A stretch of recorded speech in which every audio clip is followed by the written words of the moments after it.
Hashize iminsi havuga yuko urwego rw'igihugu rw'ubugenzacyaha RIB rwataye muri yombi Eric Semuhungu, ariko ibyo yakekwagaho ntabwo byari byagatangajwe kubera ko ngo byari kubangamira iperereza. RIB yafashe Semuhungu tariki ya 9 Mata afungirwa kuri sitasiyo ya RIB ya Kimironko. Amakuru mashya hari rero akaba avuga yuko dosiye ya Semuhungu Eric yamaze kugezwa mu mushinjacyaha, aho akurikiranwe ibyaha bitatu birimo icyaha cyo gukoresha undi mibonano mpuzabitsina ku gahato, gushyira ahagaragara amashusho yerekeranye n'imikoreshereze y'ibitsina hakoreshejwe mudasobwa cyangwa urusobe rwa mudasobwa, ndetse icyaha cya gatatu kikaba icyaha cyo gusebanya. Semuhungu yamenyekanye cyane mu mwaka wa 2016 biturutse ku mafoto yagiye ashyira hanze agaragaza ko akundana n'umugabo mugenzi we. Yaje kongera kuvugwa cyane kandi ku mbuga nkoranyambaga tariki ya 2 Mata 2024 ubwo yoherezwaga mu Rwanda n'igihugu cya Leta Zunze Ubumwe za Amerika kubera ibyaha yahakoreye bitandukanye birimo ndetse no gusambanya abana. Muri Nyakanga 2023 ikinyamakuru Review Journal cyo muri Leta Zunze Ubumwe za Amerika cyanditse ko Semuhungu Eric wamamaye cyane ku mbuga nkoranyambaga na Semuhungu ashobora kuba yakorezwa mu Rwanda byari nyuma y'icyaha yari akurikiranweho cyo gusindisha ndetse no gufata ku ngufu. Uyu musore yafatiwe mu majyaruguru y'umujyi wa Las Vegas aho yari asanzwe atuye, atangira kuburana kuri icyo cyaha. Nyuma yo gutangira kuburana hibazwaga byinshi ku bijyanye n'igihugu kizamwakira hagati y'u Rwanda ndetse na Afurika y'Epfo. Semuhungu Eric yinjiye muri Leta Zunze Ubumwe za Amerika akoresheje ibyangombwa byo muri Afurika y'Epfo, byatumaga umunyamategeko we asaba ko aho koherezwa mu Rwanda ngo yakoherezwa muri Afurika y'Epfo.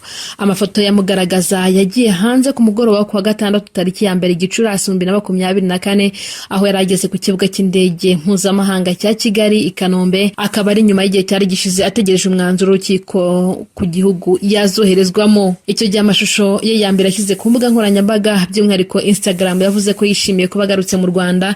Icyo gihe avugaga ko ubwo here ku kibuga cy'indege mpuzamahanga cya Kigali yirinze kugirana ikiganiro n'itangazamakuru. Muri Werurwe 2020 Semuhungu nabwo yari yafunzwe azira gusakaza amashusho y'urukozasoni yashyize ku mbuga nkoranyambaga ari gusambana n'undi mugabo. Ni icyaha yakoze mu mwaka wa 2018 ariko akiregwa mu mwaka wa 2019. Semuhungu yahakanye iki cyaha, ariko muri raporo ya polisi ya Las Vegas yavuze ko bamushinja icyaha cyo gusambanya ku gahato no gukwirakwiza mu buryo butemewe amashusho y'urukozasoni. Muri raporo banditse bari bavuze ko uwahohotewe ngo yari yavuze ko amafoto na video byashyizwe ahagaragara binyuze kuri WhatsApp ngo ku bantu batamenyekanye. Ibi byaha byose byagejeje Semuhungu ku kuba yari gukatirwa imyaka 25 cyangwa se akemera gutaha mu Rwanda. Semuhungu rero yoherejwe mu Rwanda nyuma igihe cyari gisafunze, aho amakuru avuga ko Amerika yahisemo kumwohereza mu Rwanda, ibyo bita deportation.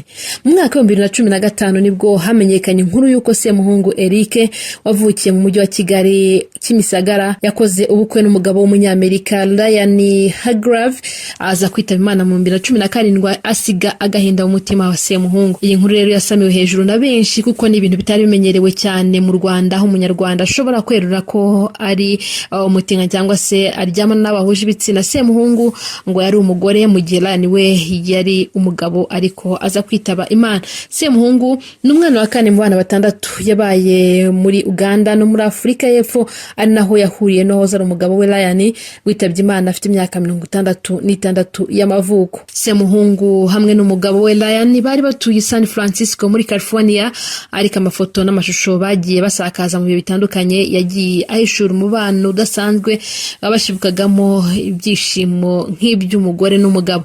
Mu 2015 nibwo Semuhungu yagiye muri Afurika y'Epfo, ari naho yamenyeye n'uyu muzungu w'umunyamerika wamubereye umugabo, barakundana karahava. Amafoto agaragaza ko mu bukwe bwa bombi Semuhungu ngo yari yambaye umushanana. Hari amakuru avuga ko yagiye gutura muri Leta Zunze Ubumwe za Amerika nk'igihugu giha ubwisanzure abaryamana bahuje igitsina. Nyuma yo kwirukanwa rero muri Amerika azira gusambanya ku gahato no gukwirakwiza mu buryo butemewe amashusho y'urukozasoni, yongeye kubyisangamo hano Kigali. Ese harakurikiraho iki? Reka nkubwire ko icyaha cyo gukoresha undi mibonano mpuzabitsina ku gahato giteganywa n'ingingo y'Ijana na 34 itegeko nimero 68 ryo mu 2018 ryo ku itariki 30 Kanama 2018 riteganya ibyaha n'ibihano muri rusange. Rivuga ko uwahamijwe n'urukiko iki cyaha ahanishwa igifungo kitari munsi y'imyaka 10 ariko kitarenze imyaka 15 ndetse n'ihazabu itari munsi ya miliyoni 1 ariko itarenze amafaranga miliyoni 2 z'amafaranga y'u Rwanda. Icyaha cyo gushyira ahagaragara amashusho yerekeranye n'imikoreshereze y'ibitsina hakoreshejwe mudasobwa cyangwa urusobe rwa mudasobwa giteganywa n'ingingo ya 34 y'itegeko ryerekeye gukumira no guhana ibyaha bikoreshejwe ikoranabuhanga. Uwahamijwe n'urukiko iki cyaha ahanishwa igifungo kitari munsi y'imyaka 3 ariko kitari hejuru y'imyaka 5 n'ihazabu itari munsi ya miliyoni 1 y'amafaranga y'u Rwanda ariko itarenze miliyoni 3. Icyaha cyo gukangisha gusebanya giteganywa n'ingingo y'Ijana na 29 y'itegeko riteganya ibyaha n'ibihano muri rusange. Aho hamijwe n'urukiko iki cyaha ahanishwa igifungo kitari munsi y'umwaka 1 ariko kitarenze imyaka 3 ndetse n'ihazabu itari munsi y'ibihumbi 100 ariko itarenze ibihumbi 300.